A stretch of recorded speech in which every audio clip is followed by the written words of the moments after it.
to the Wayne Public Library's virtual author chat. My guest today is Miriam Simon.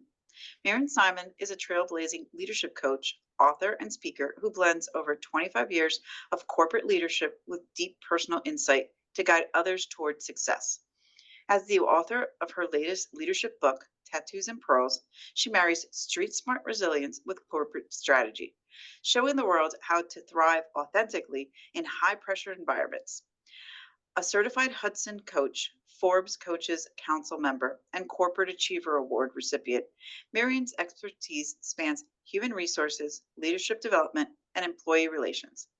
Miriam is also the CEO and founder of Me See Coaching and Consulting LLC and is redefining leadership with her podcast, Latina Mic Drop. Welcome, Miriam. Please tell us a little more about yourself and your novel, Tattoo and Pearls, combining street wisdom with corporate strategy. Hi, Janet. I'm so happy to be here with you. Thank you so much for the invitation.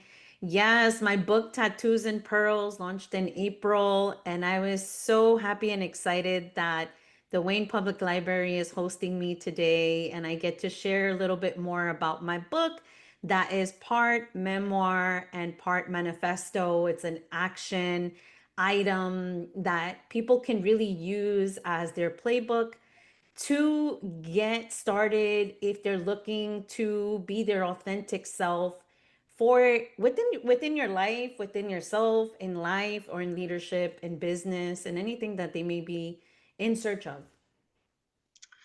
Well, I want to start by letting you know, Miriam, that today is the 100th um, virtual author chat that I am doing. So thank you for being the person who's here to be here for the 100th one. I'm like really in shock that we've made it to 100 so far. Yay! Thank you so much. That is super exciting and congratulations to you. Thank you. Yay! Thank you so much. So, tattoos and pearls. Can you let me know what the significance of the title is?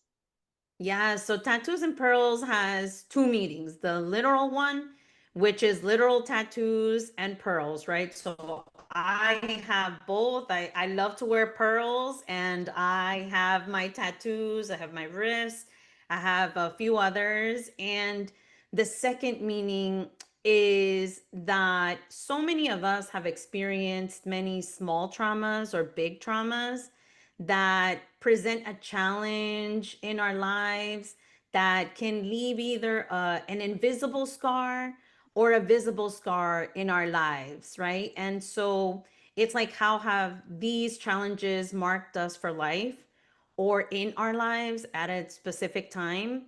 And then the pearls are the lessons that we've learned from these challenges. What are the shiny pieces that we can take from it? And how can we turn these moments of darkness into moments of light? Okay.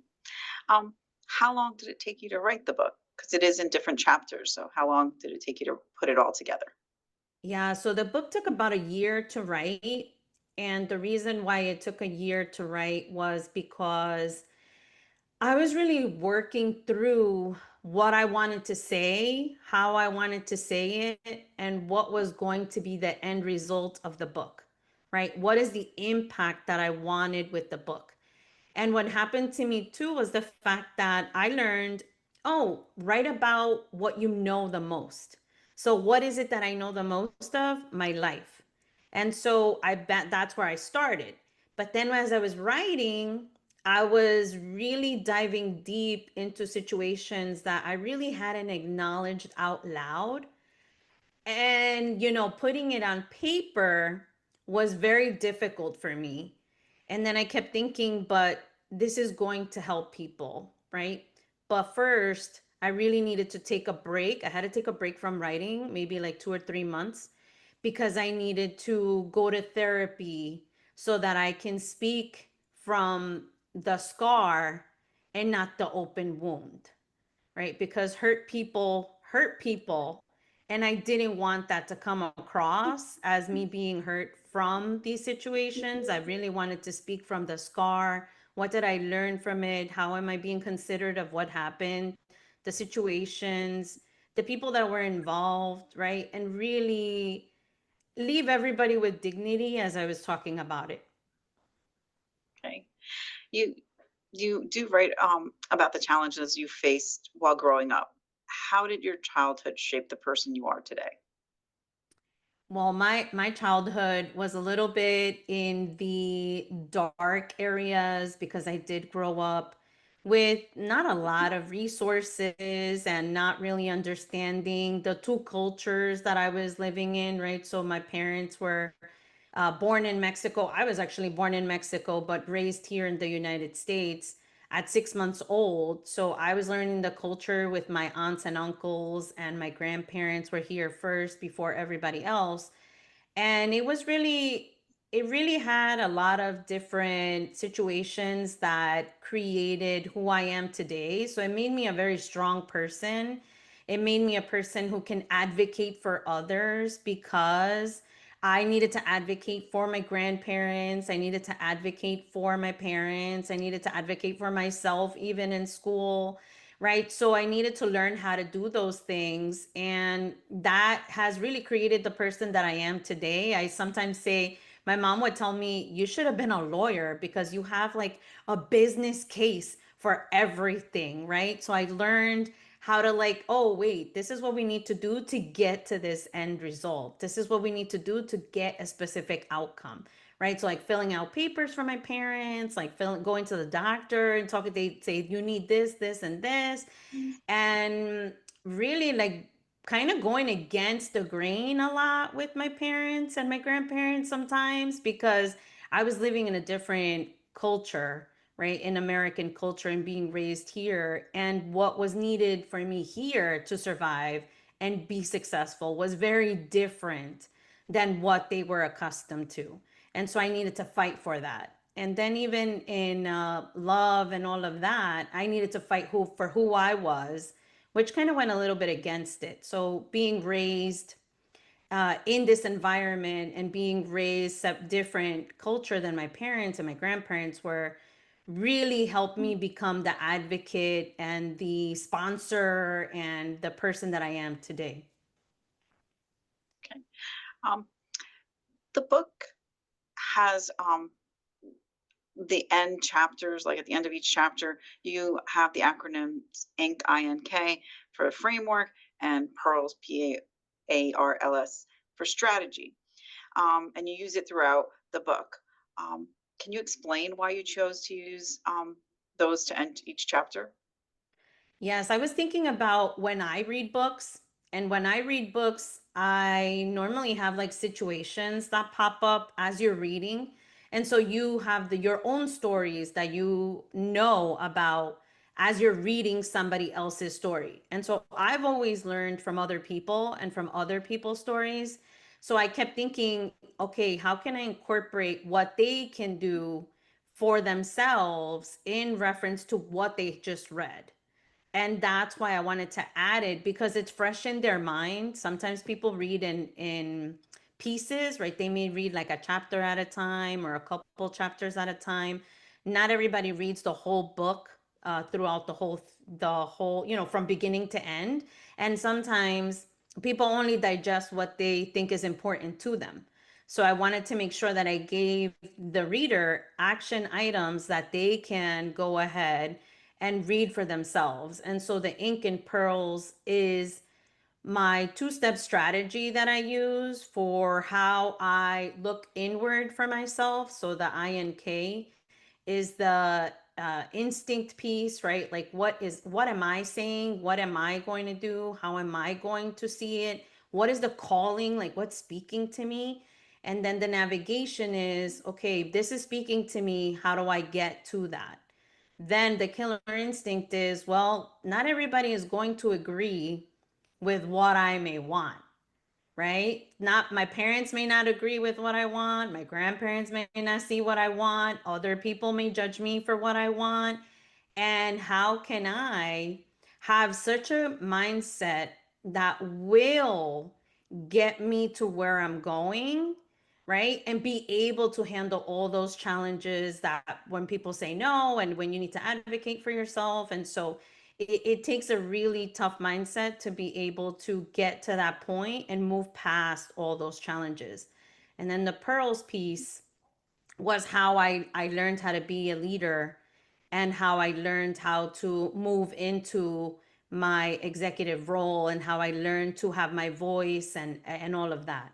So that's what I used at work and how I used, my voice, and even now how I use that, the positioning, execution, agility, the resilience, rewards, right? Being able to celebrate yourself, the leverage that you can build so that, once you have it, then it's very hard for people to take you down or for people to move you out.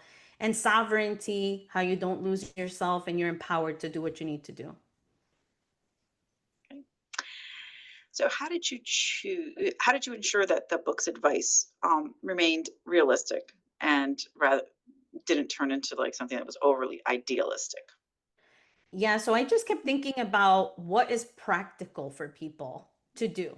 In simplest terms, how can people do the simplest things and in the simplest way to do it? So a lot of times people look into complexity, and complexity is the enemy of execution. So what I was thinking is, how can I give people action items that are real, that are today, that are manageable, that they can do right now, and that are human, right? Not just in theory, not just in textbook, right? Like, what is it that people can really pay attention to, that's practical, that they can really just, put a pen to paper and just go write about it, or just think about it, or just really have action items that they can take right then and there. And what do you hope your readers will walk away with when they finish your book? I really want them to be empowered to do as much as they can and really feel an energy to accomplish anything that they've liked. Like, I really want them to have the gift of being themselves. So somebody was able to give me that gift, and I want to go ahead and have that trickle effect and give that same gift up. I look at honoring people and honoring your experience and honoring who you are, not just the roles that you have, because a lot of times we look at the roles and we think about, oh, I'm a mom, oh, I'm a this at work, or I have this title, or I do this, right? Or I'm a spouse. But the reality is that we are so much more than that. We are so many different things. Who we are doesn't equal those roles. Nope, not at all. Um, while writing the book, did you have any rituals that helped you get into the zone? Yes. So I love to hear Latin music. So I was listening to like Bad Bunny, reggaeton music. I listen to music that's powerful, that is high energy. And that is what I would have in my ears. And it's so insane because it's like really kind of like loud and going, go, go, go. But that energized me and allowed me to have the white noise kind of that I needed. I don't have it blasting in my ears. I just have it at a tone that I can handle, that allows me to go internally and doesn't kind of like blocks out everything else. So I just made sure that I had the room to myself, that I was rested, right? And that I had the space that I needed. So maybe in about 4 5 hour increments is how I would write. So I would do that on Saturdays and Sundays when I didn't have to work. And when I needed a break, I would take a break. But that's really what I did, was just really listen to music, which is how I get motivated and I get inspired, and then go inward. Yeah, I totally understand that. That's like when I get into a zone and it's always loud, like really like, there's a lot of percussion. There's a lot like, and that to others would be like crazy to think of, like how is that? Because it does energize. It's great. It's kind of like, when people work out, that's what they tend to do, it to like loud, music that they get into and can keep working. So it makes sense. Your book is published by Rosales Mavericks Publishing Studios, or RMPS. How did you connect with them, and what was your publishing journey? I connected with Adriana Rosales because I was looking for my next chapter. I was looking at what am I going to do after I've reached the peak of my career and I'm doing great work, but what is next for me? How can I help others in a bigger way? So at first, it was really for me only, like for me to be able to share my voice because I felt like I had more to say. And so I was looking at leadership, which is something that I love, love, love, love. When I was 17, I was a senior in high school, and my teachers approached me and asked me to become a peer leader because of my leadership style. She was like, you're so good. I think you can really help others. You can share information. You'd be a senior helping the freshmen as they come in. And I didn't even realize back then that was my leadership, that I was going to be in leadership and start doing leadership things. And then I got introduced to John Maxwell. And so I was looking online on LinkedIn, and I found coaching. And through coaching, I saw that Adriana was a John Maxwell certified coach. And then when I looked at her profile, she had Latinas 100, and you could submit your story for an anthology series, leaving your legacy and inspiring the next generation, Latinas 100. And I said, you know what? I have exactly what I can write about, because I was crying on the train one day, and I was putting, for the first time in probably 2 decades, I began writing again.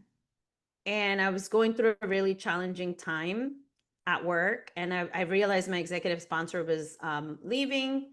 So what I did is I reverted to writing, which it was like a skill, that a gift that I really had just put on the back burner because I had just been doing.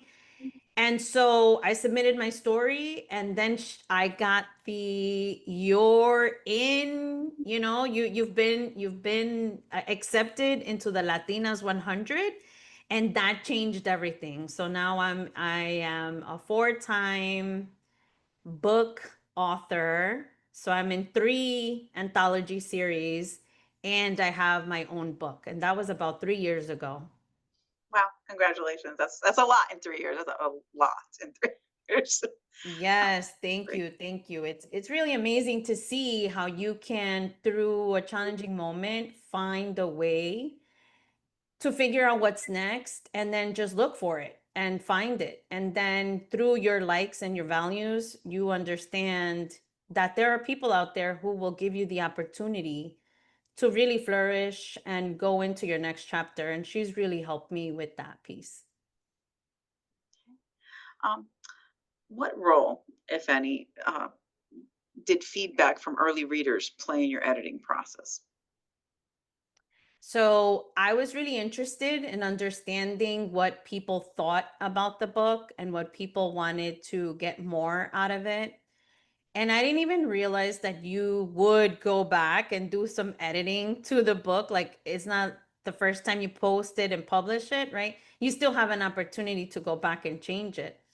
And what I found was that people were really excited about the book, and people were really interested. And I noticed that I didn't add in uh the piece of like how to use the book, right? So since I had the ink and pearls at the end of every chapter, people were like, they kind of were a little bit lost on that part. So I realized that I needed to put like a how to use this book in the beginning. And so then I added that piece to it as well, because people were a little bit lost on that. So it's important for you to say in the very beginning how do you want people to use this book?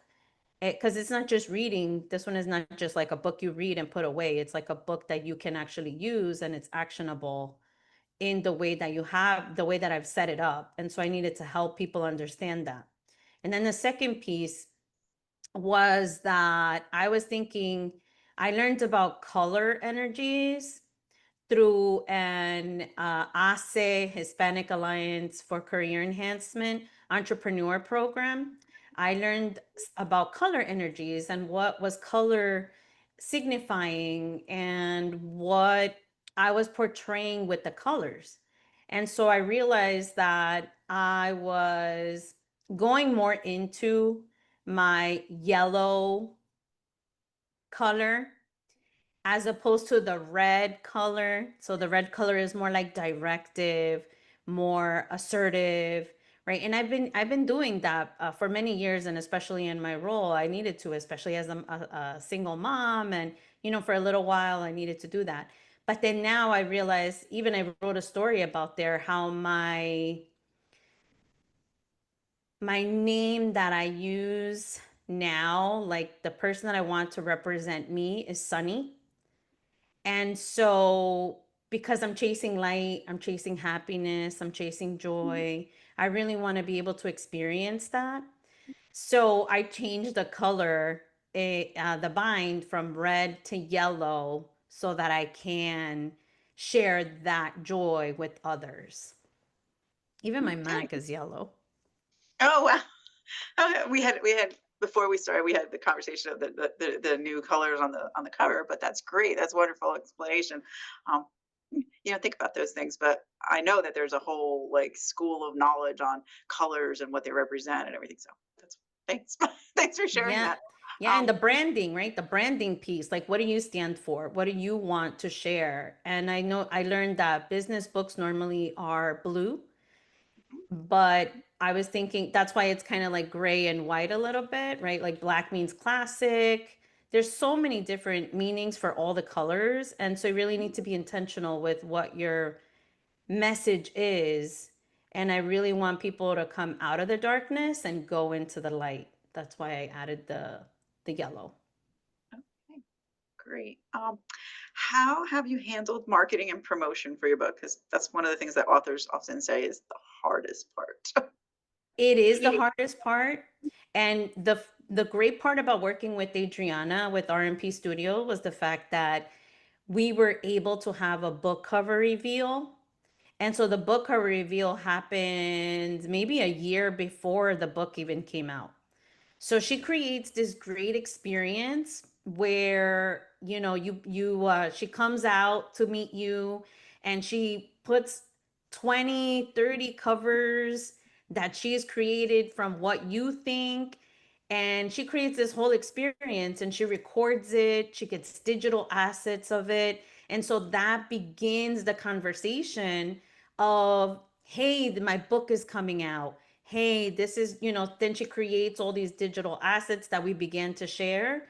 And then she was like, you're going to need social media presence to be able to promote your book. So she helped me create a YouTube channel. I created a YouTube channel, and since then now I have up to 92 subscribers. Then my IG page, right? I created its own Tattoos and Pearls book page. And I began to take different classes, like how to speak, how to social media, how to use your social media and marketing. And so, like, storytelling is very important. In the beginning, I was only using images from the book. Then I said, oh, people are more interested in these other type of like videos, right? And then I started thinking, you know what? Maybe I can start a podcast to grow my audience. And so I took a podcasting course so that I can talk about my book. And then that's what I've been doing. So then after that, I also was part of Forbes Coaches Council. So I said, oh, how can I also incorporate that into building credibility and building a thought leadership profile for myself? right? So I began doing all these different things. And I know from working in talent and development that, and also having a daughter who needs special needs, that people learn in different ways. And so I wanted to create that for whomever wanted to be a part of my conversation, that they can learn through different avenues, right? So they can learn through hearing, they can learn through reading, visualization, they could watch it on YouTube, or they could hear it on Spotify. So those are the different ways that I've been doing it. And then speaking is its own skill, and I've been doing it at work, right? Speaking with people, but then I wanted to take it further. So I joined the Lisa Nichols course on speaking, and I have like gone so far now that I'm very open. And then the other part was putting your videos out of you, right, is the piece that really has taken it to the next level, because people begin to see who you are and get to know who you are and say, "Oh, you know what? I like her energy. Oh, I like what she's bringing to the table. Oh, what she said really resonates," right? Because information is everywhere. People could get that anywhere now with ChatGPT and AI. But then, but you yourself, you're the person, right? It's because they want to be with you. It's because they want to work with you, and that is what takes you to the next level, really. Okay. Thank you so much for that great explanation. I think that anyone who watches this video has a good will walk away with like a better understanding. I mean, because just a generic social media, like that is, you just described the levels that you have to go into to truly market and promote your books. I mean, again, if you don't do the work, then the sales will show for but And it's nonstop. It's nonstop, right? It's not just pre-book launch the book, right? And then you stop talking about it, right? So no, you have to continuously market your book all the time, everywhere you go. Even what I wear sometimes is like intentional for the moment, right? And then doing podcasts. So I've done at least 10 since uh, April that I've become a guest of. So that is the other way too, right? And they provide you with videos that you can share. So you're not only in your audience, now you're speaking to their audience as well. And so that the partnerships and the collaborations are huge. And so what value can you add to their audience and vice versa, right? Because it can't be just get. Is what can I give? And so it becomes like sometimes we'll meet each other on LinkedIn, or we'll meet each other in person, and then we'll say, "Hey, how can I support you?" And then they'll come back and tell you what they need, and then they'll help you as well. And so then that's how you start building a relationship, and you start building a business relationship, and then things just happen organically. And that's what I've learned all from last 2-3 years now, that's been working for me, is how to market. It's not only you yourself, it's also partnering with great people. So like RMP Studios does a great job of getting my voice out there, and her channel is on and popping, like I say, and then also mine, and then other people that I can collaborate with who are aligned in my values and aligned with my message, because that's also important, right? You just don't want to show up on anybody's page. You want to make sure you're coming up on different podcasts or different platforms that will reach your people. thank you again. That's a great explanation. And I mean, anyone watching this will definitely benefit from the explanation. Um, so, do you hear from your readers? And can you share a memorable reader encounter with us? Yes, I hear from my readers. I love to listen to the reviews, hear the reviews, read the reviews. So some people send me DMs, which is a lot of fun. And people are like, "Oh my, you're my mentor." I'm like, "Huh?" right? And people will send me a note through IG or LinkedIn, and we're so inspired by you. We're so excited, and this story really resonated with me, and I am taking these steps and I'm doing this. Yeah, somebody even came back and said, listen, I took your step and I did it, and this is what happened, right? So now understanding that there's a cause and effect of what I'm doing is really impactful even for me. So the feedback that I get will also help me help them in the long run. And it helps me to know that that all the crying and all the hardships and all the tough times that I went through was not in vain, that it was really to help them and reach them and be able to speak to them. And I just love it. It's so fun when you read the reviews and when you get a DM, or when people look up to you, and I it's just, it's an amazing feeling. You can't put it into words for me, uh when other people accept you for you, because I haven't really had that for a long time, and it was even hard for me to accept myself. So now understanding that people are resonating with my story is, it's really life changing for every author. Really is. That's wonderful. That's wonderful. Thank you for sharing that story, or the many stories of experiences with your readers. Um, I want to take this time to thank you for being with us this morning and for telling us a little bit about your book and about your story and your life. Uh, we wish you the best of success with Tattoos and Pearls and whatever comes next. Are you working on anything? So I am working on a Leaders 100 book that's coming out. So that's another anthology series that will come out shortly by the end of the year.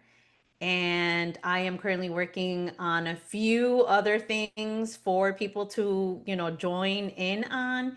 And the only last thing I want to say too is that collaborating with organizations is huge. That's another way that you can market yourself, because organizations who are aligned with your story, your message, they will really help give you the visibility, because they have even a larger audience sometimes than individuals do. So that's always key. Again, thank you so much, Miriam. It was wonderful speaking with you today. Thank you again. And yay to 100 episodes. 100. Congratulations. Thank Can't you wait for so this one to be much.